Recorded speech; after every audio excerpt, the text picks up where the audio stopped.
que, así como nosotros sabemos, todos lo sabemos, que el caminar cristiano no es un caminar fácil.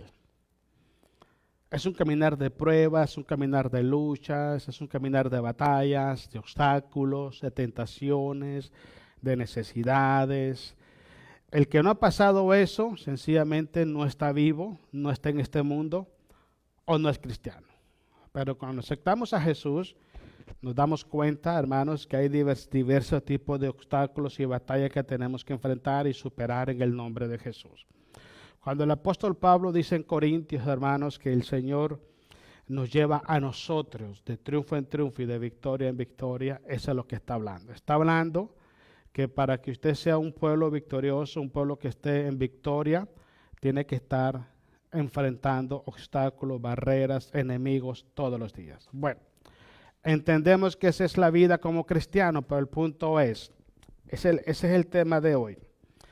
¿Qué decidimos hacer con las pruebas que vienen a nuestra vida? Ese es el punto. ¿Qué decidimos hacer? Hay personas, hermanos, que se desaniman y se apartan de los caminos de Dios. Hay otros que empiezan a quejarse, empiezan a murmurar, el dolor, la tristeza. Es entendible, pero no es justificable. ¿Por qué razón? Cuando una persona se empieza a quejar, empieza a victimizarse porque está en prueba, en lucha, no se ha dado cuenta de que Dios no nos ha llamado para ser víctimas, Dios nos ha llamado para ser más que vencedores. Y esa mentalidad tiene que estar siempre en nosotros. Algo otros también lo que hacen, hermanos, es que se alejan del rebaño, se alejan del grupo y hacen su mundo aparte.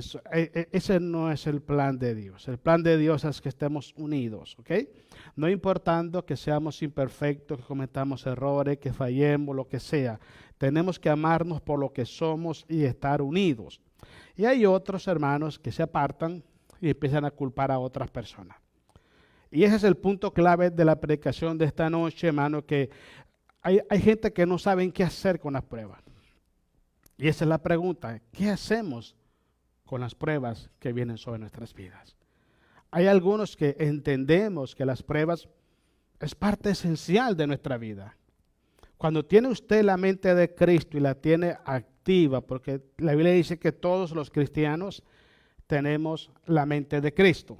Primera de Corintios capítulo 1. Ok, pero no todo el mundo piensa como Cristo. ¿Entiendes eso? ¿Por qué no piensa como Cristo? Porque todavía andan pensando con su mente humana o carnal. Entonces, las luchas, las pruebas, las necesidades, las batallas, las tentaciones, la ven y las enfrentan desde un punto de vista humano y no desde el punto de vista de Dios. Cuando usted tiene la mente de Cristo activa, cada vez que viene la prueba, la pregunta que va a venir a usted es, Señor, ¿qué me quieres enseñar con esto? ¿A dónde me quieres llevar con esto? ¿Cuánto podemos aprender con esto? ¿Qué beneficio podemos sacar de estas pruebas? Esa es la mentalidad, esa es la visión, es el ángulo con que una persona, un cristiano que esté bajo la guianza del Espíritu Santo, son las preguntas que hace. Okay. El que anda con una mente carnal, ¿por qué a mí, Señor? ¿Y por qué yo? Es que no caigo de una para caer en otro. Ay, no, pues es que la hermana tal, es que el hermano tal. Y empezamos a buscar excusas y cosas, porque nuestra mente carnal es débil. Y la mente espiritual en Cristo Jesús es fuerte. Okay.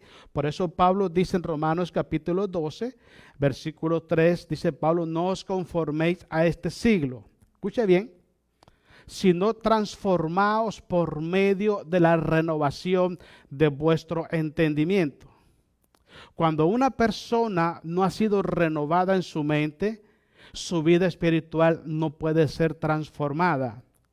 Y como no puede ser transformada de una persona normal, sencilla, a un soldado, a un guerrero de Dios, entonces lo que hace es que se adapta al sistema del mundo. Se adapta al sistema en que vive. Esto es lo que hay, esto es lo que me toca y ni modo tengo que soportar.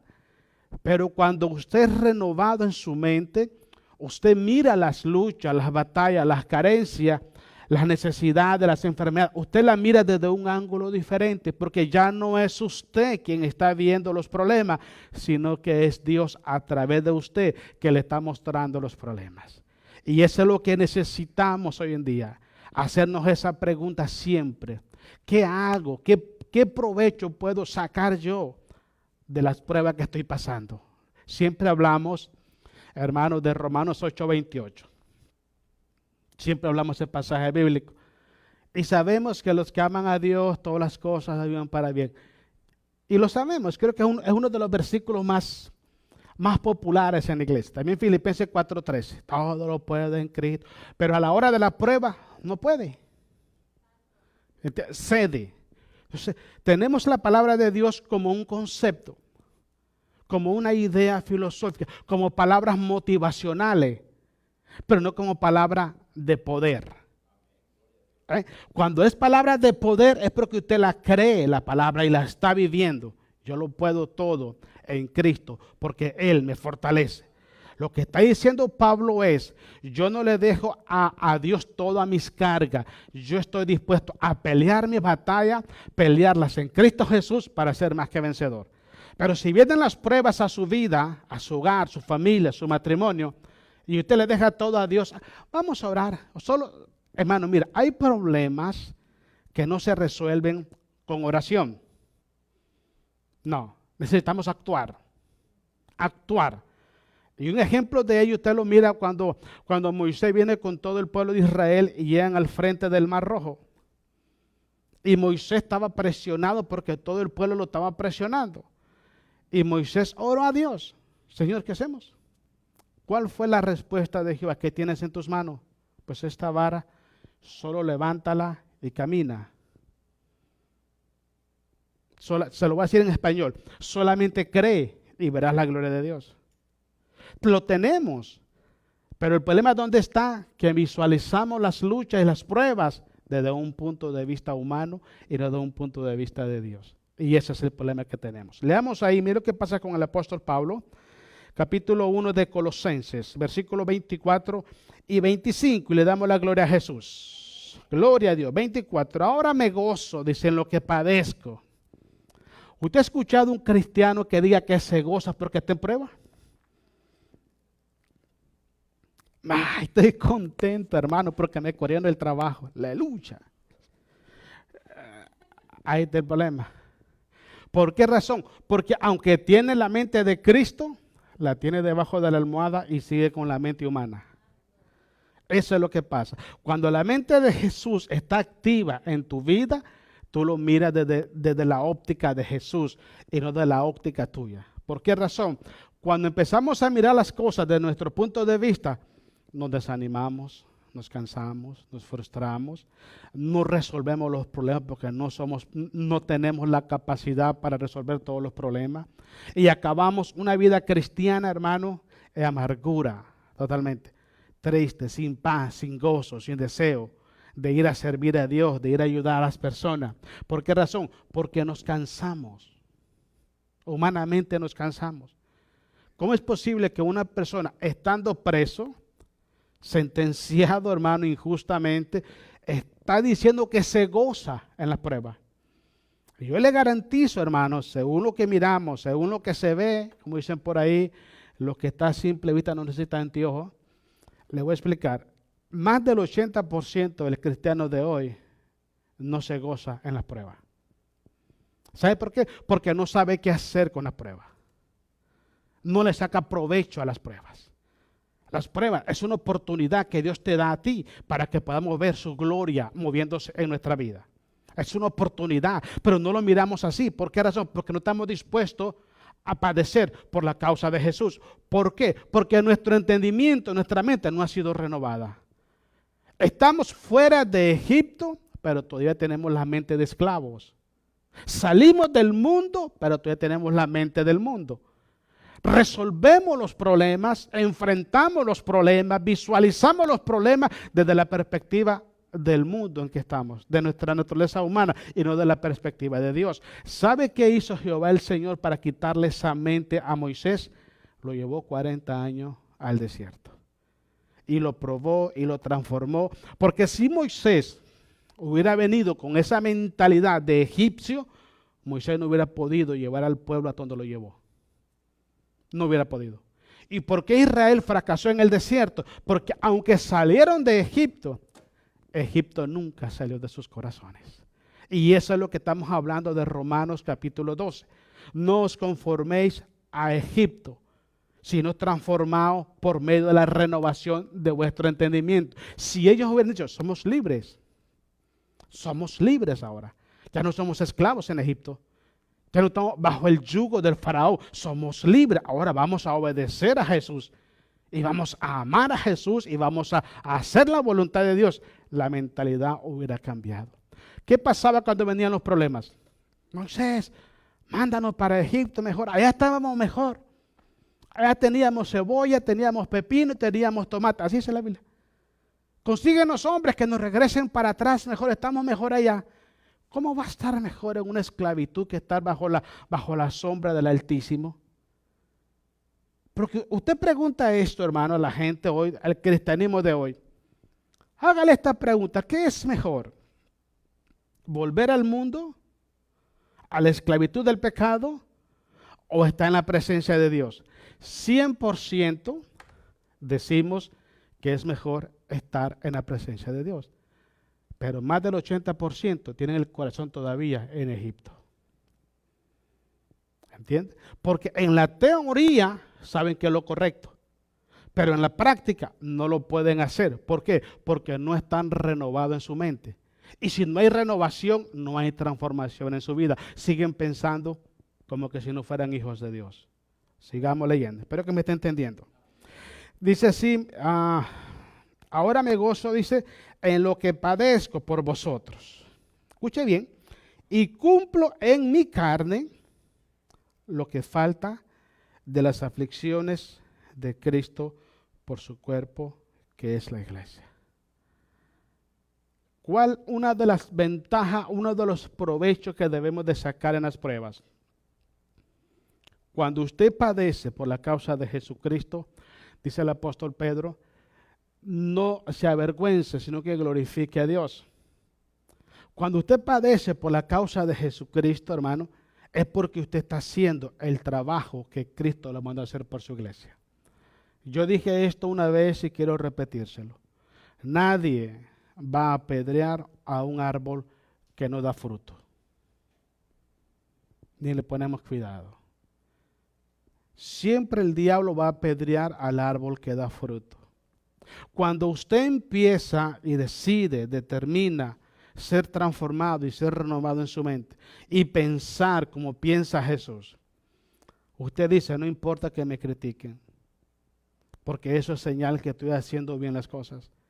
Y cuando usted decide pagar el precio por ser hijo de Dios, por ser un siervo de Dios, por ser cristiano, no le va a molestar las críticas, las murmuraciones, las calumnias, no le molesta.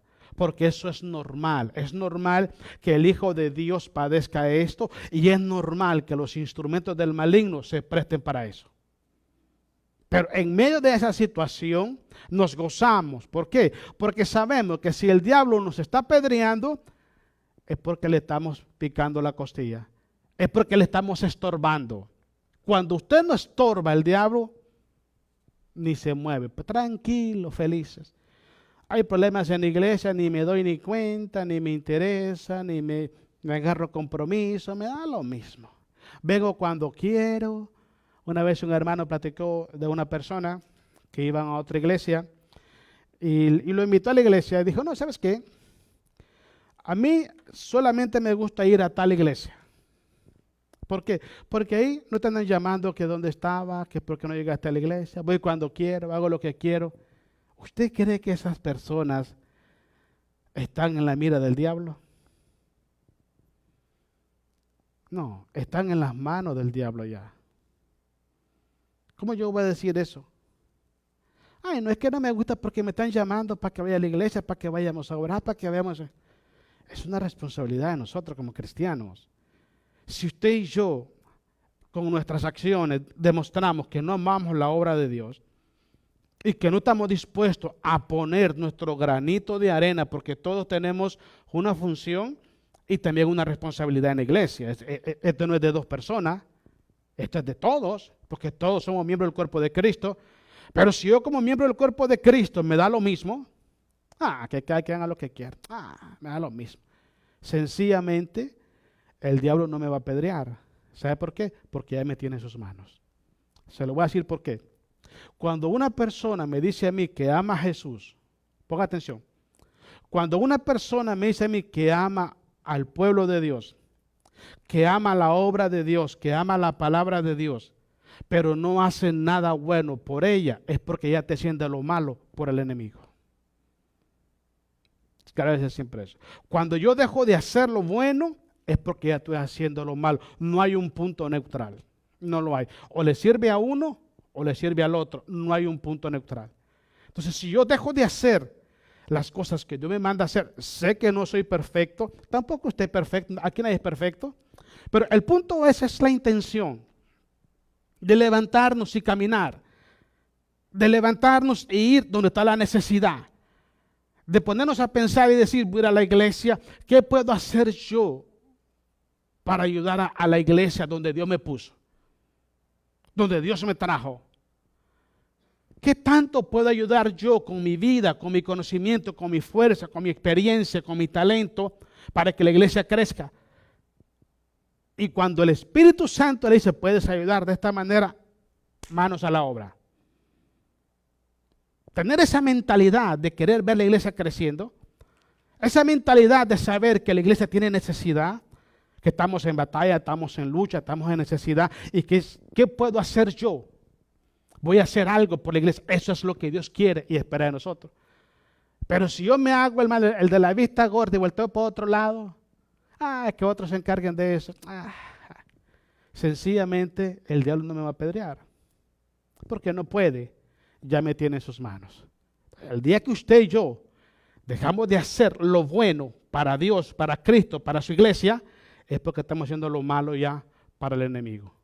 Porque no podemos estar en un punto neutro. Pablo lo entendía, Pablo lo sabía. Y Pablo decía, con mi sacrificio yo me gozo mucho. ¿Por qué? Porque con mi gozo, con mi sacrificio, estoy ayudando al pueblo de Dios. Porque le voy a explicar, servir a Dios se requiere sacrificio. Dice 1 Corintios 13 que el amor es sufrido. El amor no es que nos reunamos acá, hagamos carne asada, convivamos, tomemos las fotos, platicamos, reímos, viendo el hermano Ángel toca la guitarra, cantamos unos coros y tal. Ese no es amor. Eso se llama koinonia, eso se llama estar en fraternidad, es reunión de fraternidad. Pero el amor es sufrido. Es sufrido. Si usted ama a Jesús, tiene que pagar un precio. Si usted ama al hermano, tiene que pagar un precio. Si usted ama a la iglesia del Señor, tiene que pagar un precio. Y eso es lo que Pablo entendía. Por eso Pablo decía, tengo la oportunidad, dijo Pablo, de sufrir. Pero me gozo. ¿Por qué? Porque estoy sufriendo y mi sufrimiento es para bien de la iglesia. ¿Se da cuenta que él miraba el problema desde un punto de vista diferente? No lo miraba desde el punto de vista que lo ve una persona que no ha sido renovada en su mente. Cuando eres renovado en su mente, tú miras las cosas y dices, por algo está pasando esto. Pero yo, para adelante, para atrás, de allá vengo, en el nombre de Jesús. Sigamos leyendo, el versículo que sigue. Dice 25, de la cual fui hecho ministro, dice Pablo, según la administración de Dios que me fue dada para con vosotros, para que anuncie cumplidamente la palabra de Dios. ¿Qué es cumplidamente? Hacerlo porque hay que hacerlo. ¿Cuándo? Siempre. Si no hay una transformación en mi vida, escuche lo que va a pasar. Siempre voy a poner excusa. No, que estoy cansado. No, pues es que los músicos se dilatan mucho. No, pues es que está lloviendo y me voy a agarrar el día de vacaciones. No, que mañana me voy a levantar temprano para el trabajo. No, que tengo que arreglar el carro el viernes en la noche o el domingo a las 2 de la tarde. No, que me toca ir de mandado el viernes a las 7 de la noche o el domingo a las 2 de la tarde. Siempre voy a poner una excusa y le voy a decir ¿para qué? Para sentir su conciencia tranquila, de saber que dejó de hacer lo correcto, dejó de hacer lo correcto porque tiene una razón. Escuche algo, hermano. Dios puso un talento en nosotros, puso un don en nosotros. ¿Y sabe para qué? Para que lo pongamos a trabajar cumplidamente, debidamente. Pablo, él nunca puso excusa en eso. Ah, no, es que estoy preso. Yo estoy preso, entonces como estoy preso, pues tengo ahí la chance de no predicar porque estoy preso. Pablo, incluso en la cárcel, Pablo predicaba el mensaje del evangelio cumplidamente. Cumplidamente. Y ese mismo Señor que demandaba a Pablo, porque Pablo habla eso en Corinto, dice Pablo, ay de mí si no anunciare el evangelio de Jesús. Ay de mí, porque se me impuesta, dice Pablo, la necesidad de predicar el evangelio. Dice Pablo, y me voy a gastar todo, incluso me voy a gastar a mí mismo por amor a Jesucristo. Ese mismo Señor que le impuso a Pablo predicar la palabra de Dios cumplidamente, es el mismo Señor que puso un don en usted para que usted y yo lo pongamos en práctica cumplidamente. Usted no piense que para Pablo eran otras reglas. No, Señor. No así. Es lo mismo. Es lo mismo. Que es un nivel diferente, sí. Claro que sí. Es una área diferente, sí. Pero el don que usted tiene, que Dios lo puso en usted, es para que usted lo ponga a trabajar cumplidamente. ¿Cuándo? Siempre. Siempre. No cuando no está haciendo sol, no cuando no está frío, no cuando no llueve, no cuando todo esté bien. No, es hacerlo cuando Él te manda a hacerlo. Pablo estaba preso y aún en la cárcel, Pablo estaba predicando la palabra de Dios. Es más, le voy a decir, la mayoría de cartas que Pablo escribe, las escribe, hermano, desde las cárceles.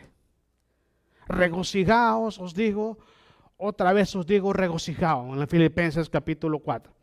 Está preso, sentenciado injustamente, y le dice a la iglesia que se regocije. A mí no me es molesto escribir la misma cosa, regocijaos, os digo, otra vez digo regocijaos. ¿Cómo se hace eso? ¿Cómo se hace que una persona que está presa, hermanos, está privada de su libertad, está sentenciado injustamente, está motivando al que está libre? Porque hay gente que está fuera de las calles, pero está más esclavizado que los que están adentro. Sí, cierto. Claro que sí. Hay gente que caminan como que si fueran libres, pero confunden la libertad con libertinaje. La libertad no es hacer lo que yo quiero, ir donde yo quiero, hablar lo que yo quiero y lo que me place hacer. Eso no es ser cristiano. Eso no es ser cristiano. Jesús le dijo a Pedro, cuando tú eras joven, tú te ceñías y tú ibas donde tú querías ir. Pero cuando ya fueres viejo, otro te va a ceñir y te va a llevar donde tú no quieres ir. Ese es el cristiano. El cristiano no es, hermano, hacer mi agenda según mis intereses, según mis capacidades, según mis motivaciones, según mis metas personales.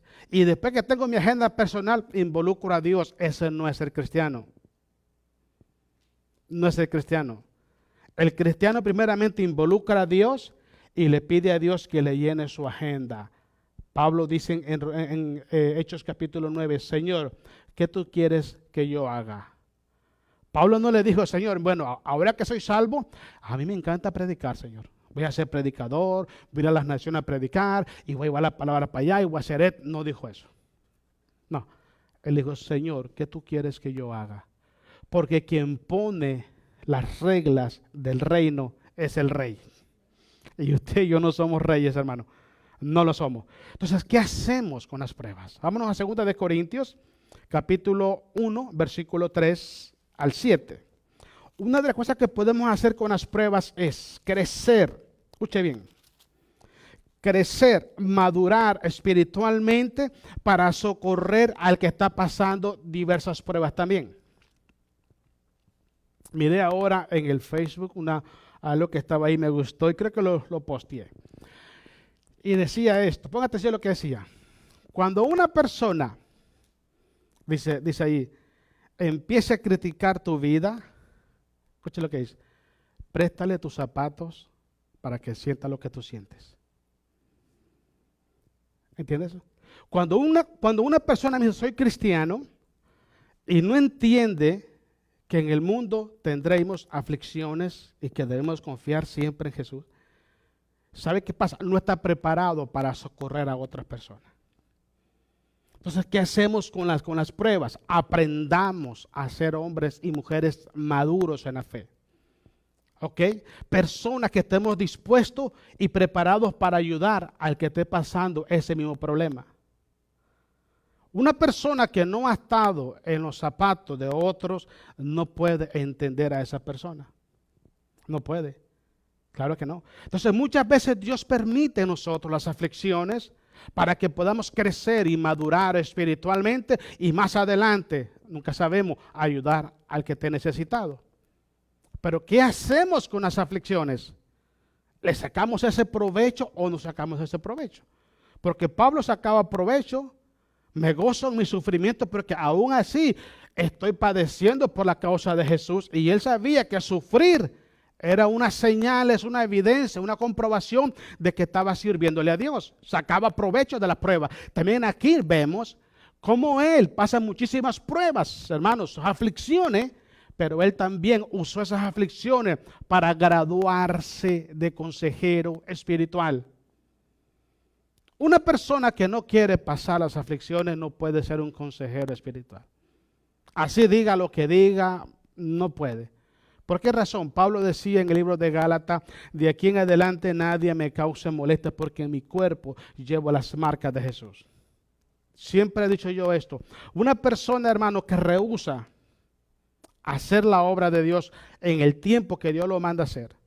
Una persona que le pone excusa y peros y argumentos a Dios. Una persona que renuncia a padecer por la causa de Jesús. Escuche bien, no tiene la autoridad espiritual ni moral para querer aconsejar a otra persona. No la tiene. Cuando usted ya pasó el desierto, ¿ok? Y está cicatrizada su espalda, ¿ok? Usted tiene la moral para decir, ¿sabes qué? Yo también pasé el desierto. Yo lo pasé. Me enfrenté a leones, a fieras, a serpientes, a escorpiones, escasez, hambre, sed, enemigos me querían. Yo pasé todo eso y sé lo que tú estás pasando. Pero si se da cuenta, hermano, es que son muy pocos, casi no hay cristianos que miren así las aflicciones como una escuela para aprender, para poder ayudar a otra persona. En vez de decir, Señor, gracias porque estoy en esta escuela de la aflicción y esta escuela de la aflicción me va a ayudar a mí a ayudar a otra persona. En vez de decir eso, ¿qué hacemos? Nos quejamos. Murmuramos, hablamos mal y bueno, hacemos berrinches y empezamos a papalatear, hacer muchas cosas malas y perdemos la oportunidad de poder crecer y madurar en la fe, crecer y madurar en el ministerio también. Mira lo que dice ahí. Bendito sea el Dios y Padre de nuestro Señor Jesucristo. ¿Alguien dice amén? Padre de misericordia y Dios de toda consolación. ¿Alguien dice amén? Dice toda. Toda. Usted y yo pasamos aflicciones. Escuche. Y las pasamos en áreas diferentes. Pero Él es Padre de toda consolación. O sea que Dios no solamente consuela los problemas que son causados por falta de dinero, problemas económicos, no. De todo tipo de tribulación, Él nos consuela. Él, versículo 4. El cual nos consuela en la mitad de nuestras tribulaciones. Todas. Él es quien nos consuela. Él. Ahora, usted me puede decir, hermano, entonces, ¿qué hacen los hermanos? Simple, presta atención, hermano, presta atención. Somos instrumentos en las manos de Dios, pero el consolador se llama Jesucristo. Él es el que nos consuela. Y Él usa nuestra vida como un instrumento. El problema es, la pregunta esta es, ¿somos instrumentos verdaderamente preparados para consolar a otros? Si usted dice no, sencillamente no ha sacado provecho en los momentos de tribulación. Cuando usted mira la tribulación, la angustia, y dice, ¿sabes qué? Aquí mero. Esta es la mejor escuela que yo quiero. Y la voy a pasar. Y empieza a orar, y empieza a orar, y ahí va aguantando el ácido, aguantando los chicotazos, y ahí va, y ahí va. Cuando usted pasa ese tiempo, porque no es para siempre, hermano. No es para siempre. Usted pasa ese periodo. Al otro lado lo espera Jesús con un diploma y dice, oh, ya eres una persona madura en la fe y puedes ayudar a tus hermanos. Pero una persona que no ha pasado por el desierto, que no ha sido atribulado y que no ha visto la mano de Dios moviéndose en favor de él, ¿cómo puede hablar de Dios sobre de eso si nunca ha tenido esa experiencia? ¿Cómo? No puede. ¿Y sabe qué es lo que hace? Empiezan a hablar de otras personas. No, que conocí un pastor allá en Tijuana. Oh, ese hombre era de Dios. Y ese hombre cómo oraba y cómo ayunaba. Y ese hombre amaba las almas. ¿Y yo qué gano con eso? El asunto es, ¿lo estoy haciendo yo? Entonces empezamos a contar historia y a contar películas y documentales de hombres de la fe, mujeres de la fe. Y nos enfocamos en lo que otro hizo porque nosotros renunciamos a ir a esa escuela. Cuando usted no renuncia a ir a esa escuela, usted no va a contar la historia de otro, usted va a contar su propia historia. Así es sencillo. Entonces, hay gente que está contando historias de otras personas porque no se atreven a contar su propia historia, porque su propia historia ni tiene ni principio ni tiene fin. ¿Entiende lo que está pasando? Entonces, Pablo sabía eso. Oh, Pablo sabía cuántas veces, mire, lea 2 de Corintios capítulo 11, todo en su casa léalo. Todo lo que el apóstol Pablo pasó. Eso le pasó, hermanos, mire, es tremendo. Nosotros oímos de que el apóstol Pablo, hermano. Si usted analiza todo lo que Pablo pasó, hermano, la pensaríamos estar hablando tantas cosas buenas de Pablo, porque tanto que sufrió Pablo, fue tremendo, pero Pablo entendió todo eso. Él decía, yo acepto el reto. Yo voy para allá. Incluso cuando Ananías habla con Jesús y le dices, mira, quiero que vayas a la calle tal y hay uno que se llama Saulo, ve y ora por él. ¿Qué dijo Ananías? No, Señor. Ese hombre, pues todo el mundo aquí lo conoce, era un malhechor. Este andaba persiguiendo a tu pueblo, los encarcelaba, los apedreaba, los arrastraba y hasta los mataba. En otras palabras, Señor, recapacita lo que estás diciendo. Sí, más o menos por ahí va el asunto. Y Jesús le dijo, ve, escuche bien lo que le digo, porque instrumento me es este, para llevar mi nombre a los reyes, a los gentiles y a las naciones. Pero lo que viene después es lo que me impacta, porque Jesús lo sentenció, hermano. Le voy a enseñar a dice Jesús, léalo en el libro de los Hechos, cuánto es necesario que padezca por causa de mi nombre. Lo sentenció, hermano, lo sentenció. ¿Y Pablo qué hizo? ¿Se puso a llorar? No, hermano. No, Pablo dijo, calémosle, a ver cómo nos toca. Y cuando Pablo lee cuando Pablo escribe 2 de Timoteo 4, del 6, Pablo le escribe a Timoteo, yo ya estoy para ser sacrificado. ¿Sabe cómo murió Pablo? Le volaron la cabeza. Pablo no murió en un asilo de ancianos. Pablo no murió acostado en una cama de un hospital rodeado de su familia, de sus seres queridos. Porque he conocido historias de hermanos de nosotros que han muerto, han fallecido físicamente porque ellos duermen espiritualmente y ellos se acuestan en su cama y pues les ponen alabanza y ahí, mire, tranquilos, se van con el Señor. Oh, Pablo no fue así.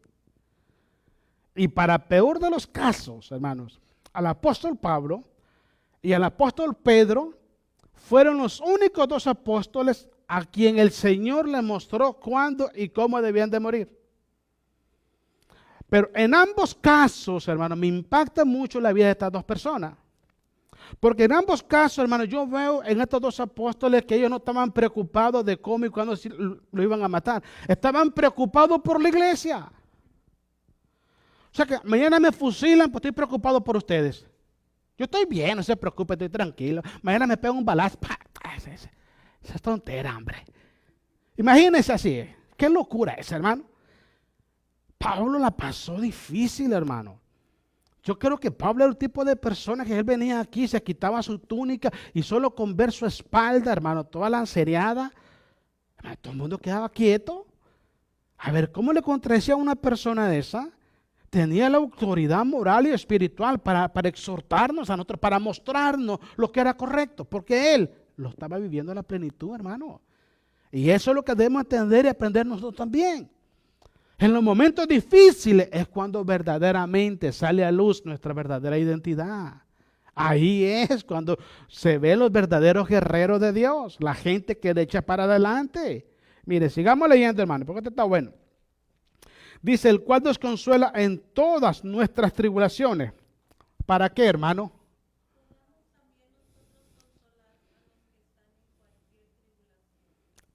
Para que podamos también nosotros consolar a los que están en cualquier tribulación.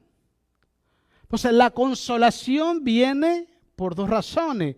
Viene para que miremos la gloria de Dios en nuestra vida y viene para prepararnos para ayudar a otras personas. Entonces, una persona que no está dispuesto, hermano, a aprender en las pruebas, nunca va a ser un instrumento de Dios. Nunca. Pues usted mira gente, hermanos, es muy triste hablar de esto. Usted mira gente en las iglesias, hermanos, que en vez de juntar, en vez de unir, desparraman el rebaño de Dios. Lo dividen. ¿Sabe por qué? Porque no les cuesta absolutamente nada. Decía mi viejita, lo que no nos cuesta, hagámoslo fiesta. Y cuando usted ve una persona que le da lo mismo, echarla a usted de la iglesia porque usted no piensa como yo pienso, esa persona nunca ha estado en tribulación por Jesucristo. Porque si esa persona hubiera pasado algún tipo de problema, luchas y batallas por la iglesia, él se daría cuenta que lo que usted y yo valemos es el sacrificio de Cristo en la cruz del Calvario. Entonces son gente que no tienen la sensibilidad, o sea, no tienen amor por nadie, es más, ni siquiera por sí mismo. ¿Por qué razón? Porque Cristo dijo estas palabras: en el mundo tendréis tropiezos, pero ay de aquel por quien vienen los tropiezos. Ay de aquel.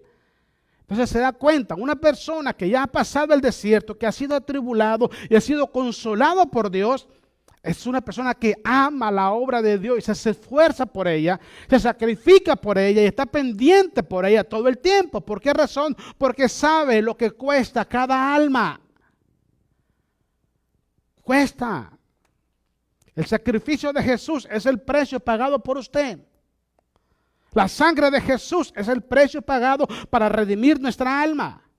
Y lo sabemos y lo entendemos y por eso tenemos que amar, tenemos que bendecir, tenemos que ayudar a las personas, tenemos que perdonar y amar a todo el mundo porque eso es lo que Él nos mandó a hacer. Pero cuando se hace lo contrario, sencillamente no está ni preparado para hacer nada. O sea, es que no, hermanos. Tiene que estar preparado y tiene que mostrar que pasaste el desierto, que peleaste batalla, que saliste más que vencedor en Cristo Jesús para poder ayudar a otras personas. Pero créame, hay gente que tienen añales en la iglesia, añales en el evangelio, pero el evangelio todavía no está en ellos. Y esa es la gravedad de muchos de hoy. Sigamos leyendo, hermano. Dice así: a los que están en cualquier tribulación por medio de la consolación con que nosotros somos consolados. Escuche bien versículo 5. Porque de la manera que abunda en nosotros las aflicciones, escuche, de Cristo, así abunda también por el mismo Cristo nuestra consolación. Sacaba provecho Pablo. Porque la gente hoy, mire, la gente hoy en día quiere ver la gloria de Dios, pero gratis. Sí. Quiere ver la gloria de Dios, el poder de Dios gratis. Oh, así no son las cosas. Hay que pagar un precio. Y una de las formas que Dios hace es esto. Dios nos lleva al desierto, nos quita todo. Todo, lo quita todo. Todo aquello por lo que sentimos orgullo. Todo aquello por lo que sentimos que somos personas realizadas, que ya le hicimos, que vamos bien, que vamos avanzando, que somos bendecidas. No eres ni bendecido, ni eres ni próspero, no eres nada. Y Dios te quita todo y te manda al desierto y te das cuenta que no valemos nada. Y entonces empezamos a dejar de poner la mirada abajo y le empezamos a poner arriba.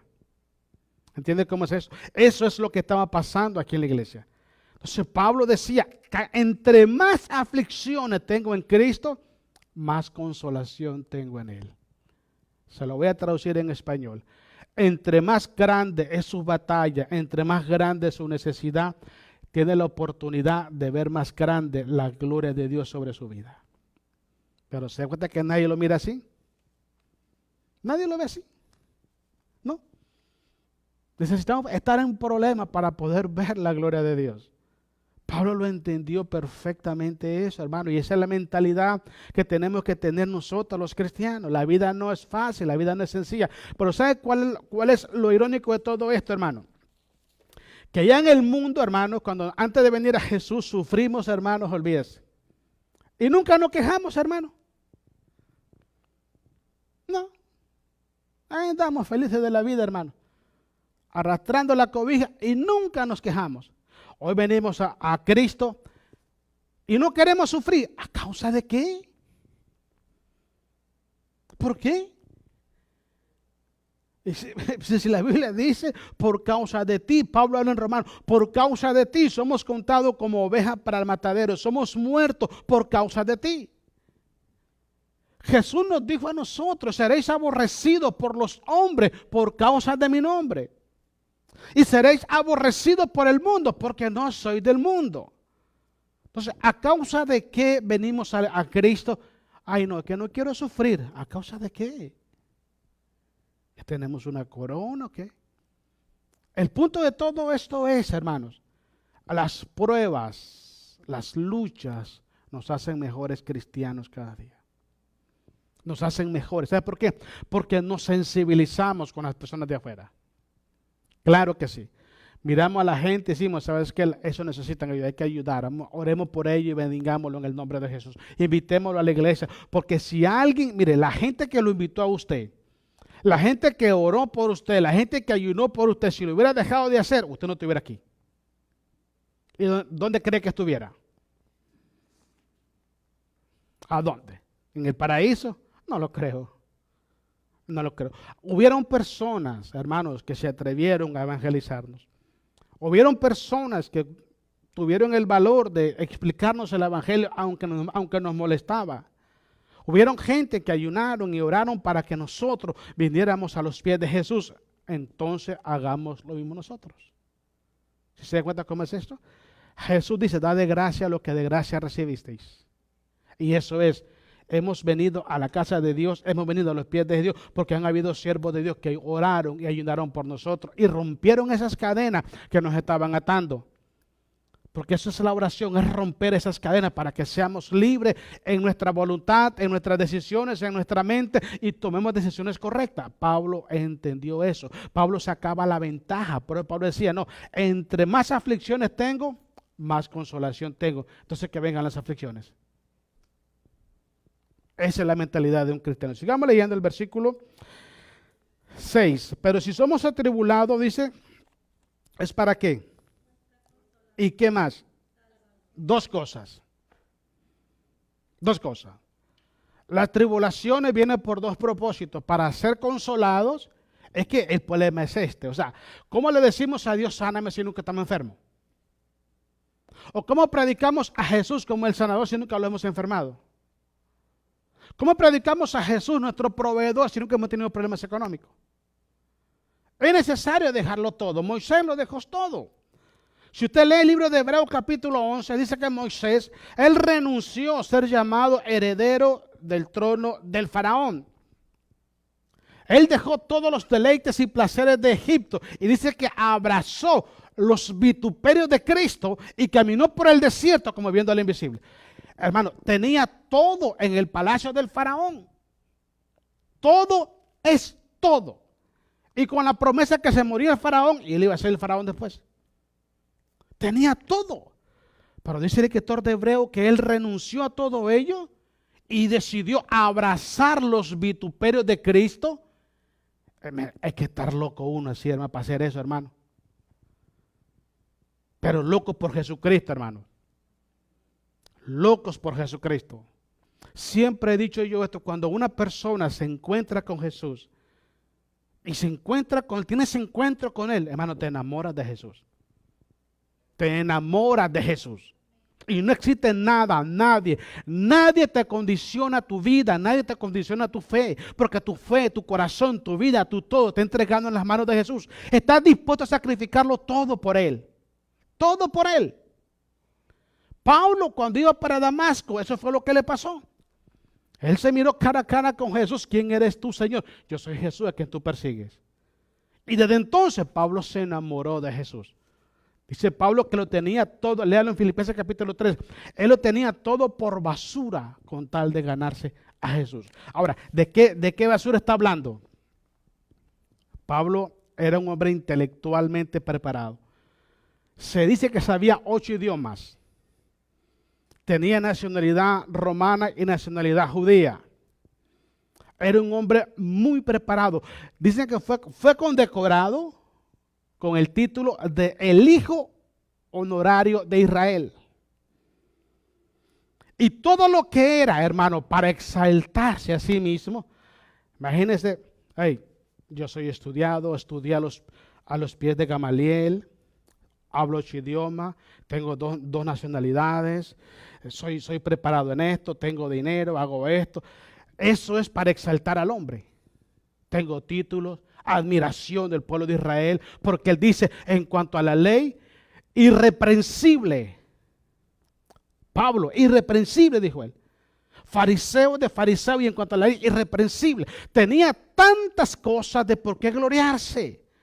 Y Pablo le llama basura. Hoy usted encuentra cristianos buscando esa basura para gloriarse ellos. ¿Sí me entendió, verdad? Lo que Pablo tiró por basura, mucha gente lo agarra de la basura para creerse ellos que son la divina garza de la iglesia. No, yo estudié en tal colegio, yo tengo teología, tengo licenciatura. No, yo le dije, tú no estabas pastoreando la iglesia ahí en Corning. Había un hermano que ese se sabía el evangelio del yo, mano, al revés y al derecho. Y una vez, hermano, mire, me quedé, porque yo siempre estoy escuchando la predicación y estoy prestando atención. Me puse a predicar y en 40 minutos, 17 veces dijo yo. Y una vez dijo Jesús. O sea, este fue totalmente a buscar. Lo que Pablo llamaba basura, para él eran títulos honoríficos. Para Pablo, ¿sabe cuáles eran los títulos honoríficos? Estar esposado de las 2 manos y de los 2 pies. Para Pablo ese era un título honorífico. Llevar sobre sus cuerpos el sacrificio de Jesús. Dice que aún los del pretorio escuchaban el mensaje del apóstol Pablo. Predicaba. Si ve la historia de Onésimo, ¿de dónde fue que Pablo le predicó? Estaba en la cárcel a Onésimo. Y para Pablo eso era los títulos más grandes. Sufrir, llevar sobre sus cuerpos el sufrimiento de Cristo. Hoy en día la gente, hermano, se conforma con aplauso. ¡Wow! ¿Cómo predica? Es que si no predica el reverendo, pues Dios no habla. Hay que poner una alfombra y pedirle permiso, porque si no, pues no lo toques porque te puedes quemar del fuego que tiene en su cuerpo. Eso es lo que vemos hoy en día, hermano.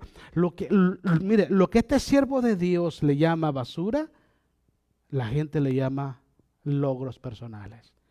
Y usted lee en 2 de Corintios, hermano, cuando habla del aguijón en la carne, dice Pablo que era un mensajero de Satanás que lo abofeteaba a él cada vez que la carne se quería enaltecer. Dios lo estaba cuidando, porque le voy a explicar, hermano. El conocimiento de la palabra de Dios, cuando no va acompañado de fe y de amor, trae envanecimiento. Y es lo que usted ve muy hoy en día, hermano. La gente se pone a discutir unos temas bíblicos que ni siquiera los entienden, pero quieren mostrar que ellos saben y que otros no saben. No, yo sí sé, yo tengo conocimiento. Entonces, pongan atención. ¿Sí entienden? Eso se llama envanecimiento. Porque el siervo de Dios, la sierva de Dios habla cuando Dios le da la oportunidad de hablar. ¿Entiende? Y eso es lo que estaba pasando. Pablo entendió todo esto, disfrutó su tiempo en la tierra, porque todo lo que estaba haciendo lo iba a coronar por la eternidad con Cristo Jesús. Bueno, la pregunta es, ya Pablo decidió qué hacer con las pruebas, ¿qué va a hacer usted con ellas? Porque no queremos estar contando historias de otros, contemos las de nosotros. ¿Sí? Hagamos nuestra propia historia. Hay personas que están leyendo libros de historias de otras personas. Me dice una vez alguien a mí me encantan los libros motivacionales. ¿No te gusta el libro de Hebreo, el libro de Romanos? ¿Son también motivacionales esos? Apocalipsis, está buenísimo. ¿No te gustan eso? Y la gente le encanta, ¿no? Que la mamá lo abortó y lo tiró por allá y lo abandonó y se levantó y ahora anda motivando, contando historias de otras personas. ¿Por qué no cuenta la de él mismo? Porque no tiene nada que contar. No tiene nada que contar. Pablo contó su historia porque la vivió. ¿Qué vamos a contar nosotros? ¿Qué le vamos a decir, hermanos, a la gente que viene detrás de nosotros? Yo siempre digo esto, hermanos, es tan bonito. Le voy a decir cuando una persona es un verdadero siervo de Dios, una sierva de Dios. Cuando esa persona ya no está en tu mundo y te hace falta. Y lo recuerdas. Y te acuerdas de las bendiciones que Dios trajo por su vida a través de esa persona. Ese es un siervo de Dios. Eso, se lo voy a resumir. Es necesario que actuemos en fe, en convicción. Si hay que pagar el precio, hay que pagarlo, pero dejemos huellas en el corazón de la gente, no dejemos rastros, dejemos huellas y empecemos a enfrentar los problemas desde la perspectiva de Dios, porque algo sí Dios tiene con usted y conmigo es, Él nunca nos va a poner una prueba, una carga que no podamos llevarla. Y dice la Biblia que también con la carga Él nos da la salida. Él nunca nos ha abandonado y nunca lo va a hacer. Si nos amó cuando no éramos sus hijos, ahora que somos sus hijos, imagínense, la gloria es para Jesucristo. Pero la pregunta clave es esta. ¿Qué estamos haciendo nosotros con las pruebas? ¿Qué provecho le estamos sacando a las pruebas? ¿Estamos dispuestos a sacarle provecho o pasar la vida quejándonos, lamentándonos, convirtiéndonos en otra María Magdalena llorando a los pies de Jesús? Hay que levantarnos en el nombre de Jesús. Y si usted padece por la causa de Jesús, levante su cara en alto, no le dé vergüenza. Levante su cara en alto y diga, por la causa de Jesús estoy dispuesto a sacrificarlo todo. Si Él me lo pide, lo voy a hacer todo. Y hacer de las pruebas una escuela espiritual para nuestras vidas. Y le voy a decir por qué, hermanos. Algo que yo he aprendido en mi vida es mire, he pasado pruebas tremendas y no las entiendo. Mire, el problema para mí no es dónde está. Es que yo quiero entender por qué las pruebas. Y no se me da el entender. Lo que me dice nomás, séme fiel y ya está. Es que, ¿por qué estás haciendo esto, Señor? ¿Me puedes decir qué pasó? ¿Por qué te tengo que decir lo que tengo que haciendo yo? Tú nomás obedeces y ya está. Al final vas a ver las cosas. Pero lo que he aprendido es esto. Cuando pasamos las pruebas, las luchas, créame que se lo digo y ponga a Dios de testigo. Siempre he encontrado a una persona en el futuro que está pasando lo mismo que yo pasé en el pasado. Siempre. Y digo, mira, yo pasé esto y esto creo que es así, así, así. ¿Por qué? Porque ya pasamos por ahí. Usted necesita pasar por el desierto para que nadie le cuente cuento, para que nadie le cuente una historia, sino que usted pueda contar su propia historia con Cristo Jesús. Amén. Dele un aplauso a Cristo, pues. Pónganse de pie, hermanos. Vamos a orar, pónganse de pie, démosle la gloria a Jesucristo y Dios es bueno para siempre. Amén, hermanos. Vamos a orar. Amado Padre Celestial, oramos esta noche, lo hacemos en el nombre de Jesús.